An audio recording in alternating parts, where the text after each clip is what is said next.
the answer to Deuteronomy 21, verse 10. When you read it, I'm not going to read it. We should know it all by heart. I'm going to simply say a few words. I'm kind of paraphrase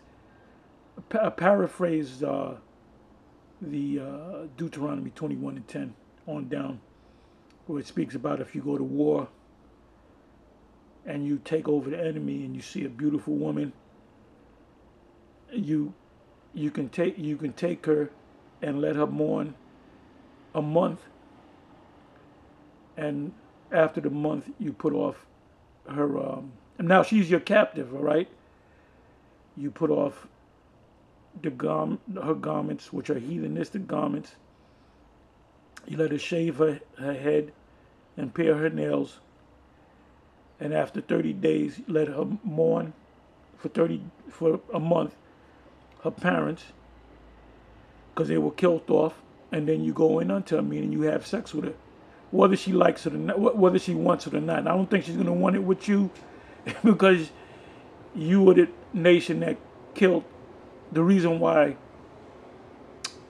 or another man, the reason why, well, her, because you would go into the house, see a beautiful woman, you see the parents, you thrust them through with the sword, and you took her by force.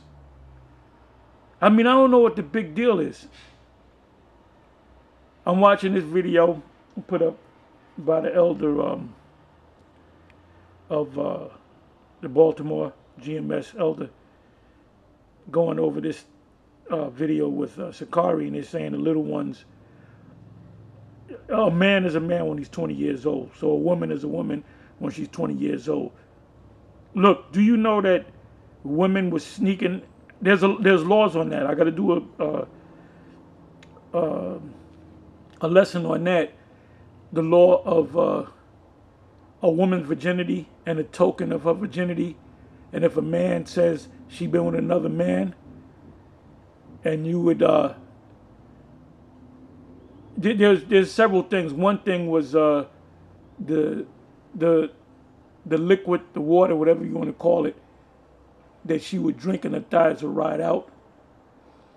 Another way was through the urim and the thummim, and there's many ways the spirit reveals that that woman was with another man.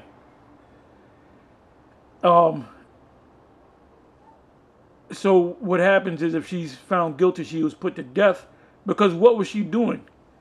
While her father was holding her for a particular another man, she was out there, opening her legs for at least one man, maybe a man that she fell in love with, and they were getting it in. So the father of the maid presents the daughter as she's a virgin. Here's a token of our virginity, which she wasn't a virgin, so she was put to death. So you mean to tell me from the age of 12 to the age of 19, she was just being the perfect woman? Are you out your fucking mind? Are you out your goddamn mind? Look, my sisters, they were fucking around when they were fucking 12, 13 years old. And I think both of my sisters got pregnant when they were 14. The fuck you talking about, man? That's why you got to curse. Anyway, you had some group saying that Deuteronomy 21 verse 10 on down is talking about when you go to war with another Israelite, in other words, another tribe or Israelites in another region, you can take them. Well, okay, well, let's go with that. Let's go with that. That's talking about, I believe it was ISUPK that said that. You can, when you, Deuteronomy 21 and 10, I'm getting a little excited. It clearly says, and I paraphrased it earlier, that if you see a damsel, your parents are dead. You see the damsel. Let's go with ISUPK or whatever group teaches that. That you take the woman and you let her mourn for a month, shave her head bald, pare her nails, change her garments, and then you can go into her, whether she likes it or not. Let's say that's an Israelite. So that means you can rape them. So it's talking about it's only talking about other Israelites. An Israelite man can only deal with an Israelite woman. So that means you can rape Israelite women. That's what you're saying. That's because she ain't gonna want to lay with you because you done killed the parents. You bust a door in, you see the parents, you thrust them through with a sword. As I said, I gotta say it again because some of you motherfuckers are thick. And then you grab the daughter. She's screaming, she's hollering, you chain her, shackle her ass up, and you throw her on your chariot and you bring her home. And then the law, well, you want to do it, but the law is there. You shave her head and pare her nails. This is a woman of another nation. Now I'm going to show you that, okay? Numbers 31, verse 9. For the children of Israel took all the women of Midian captives. Another word for captive is what? Slavery, all right? Which shows you in the kingdom we're going to have other women of the other nations because we had it back then. We're not breaking a law. This is a law. This is a law. And their little ones, now their little ones is not talking about 19 and a half years old and under. It's talking about children. Children meaning under the age of 12. That's a little one, under the age of 12. And took the spoil of all their cattle and all their flocks and all their goods. You can take this shit. And that's what we're going to do in the kingdom. We're going to rob them.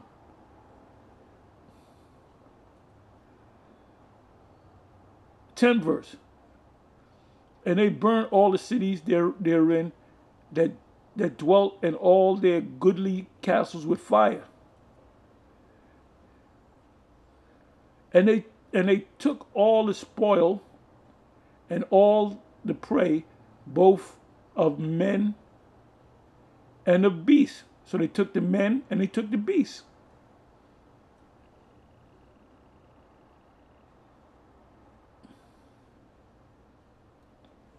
Twelfth verse. And they brought the captives, slaves, and they prey and the prey and the spoil, and Moses and Eleazar the priest, and unto the congregation of the children of Israel, the sons of Israel, unto the camp of the plain of Moab, which are by Jordan near Jericho.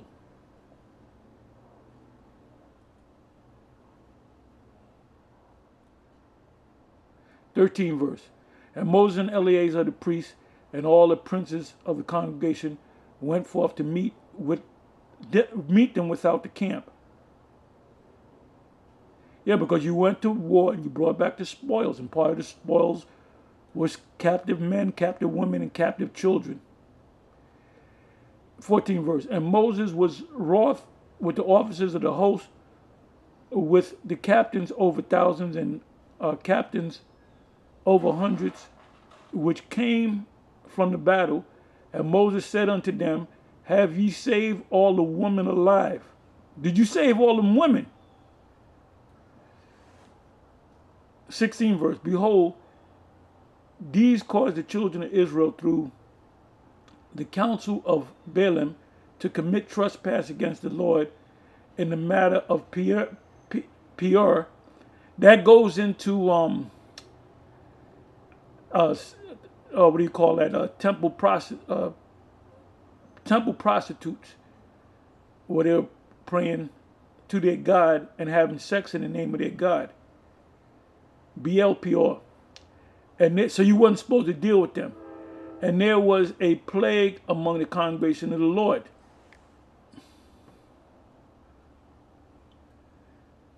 Now therefore kill every male, every man among the little ones.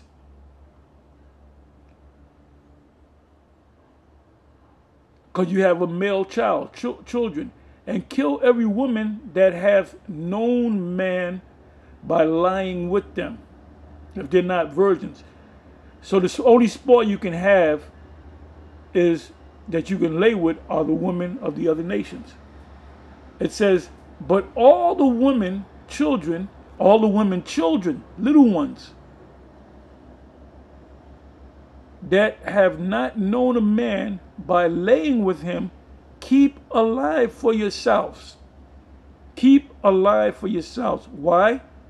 Because when you're going to deal with those young women, those maidens,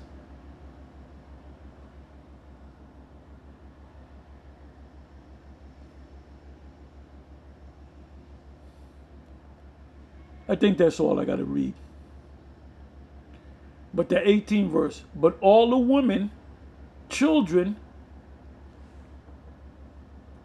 let me come up.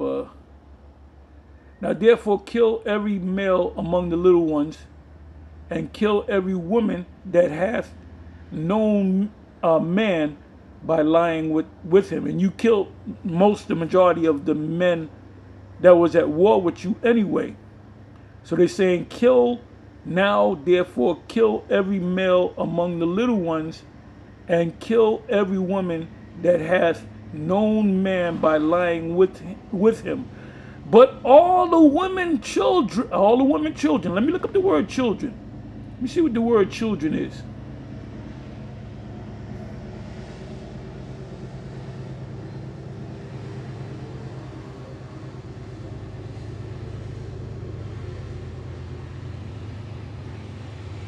Children, little children, little ones.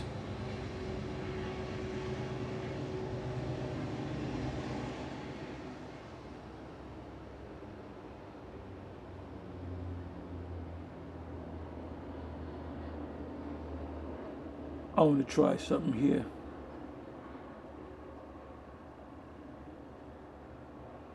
Bear with me for a minute.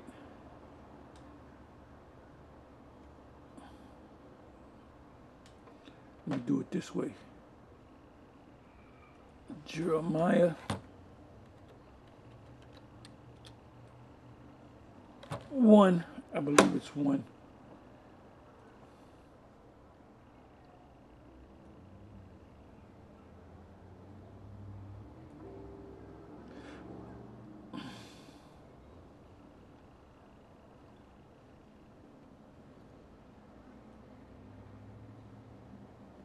That's why you got to go. Okay, I am 7 verse, Jeremiah 1 verse 7. I am a child.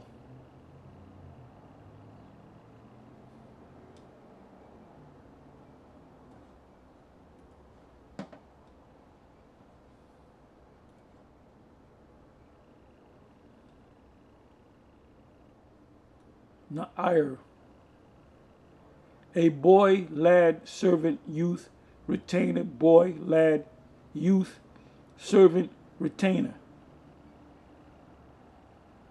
So you got a Israelite man that's 19 and a half years old. He's not a little one. He's not a child. Okay? As in Jeremiah was a child. That means he was under he was under the age of 12. You become a man when you're 12. That's why Yahweh our Lord, left his parents. And he said, don't you know I must be about my father's business? Because he became a man. Now, was he old enough to go to war? No.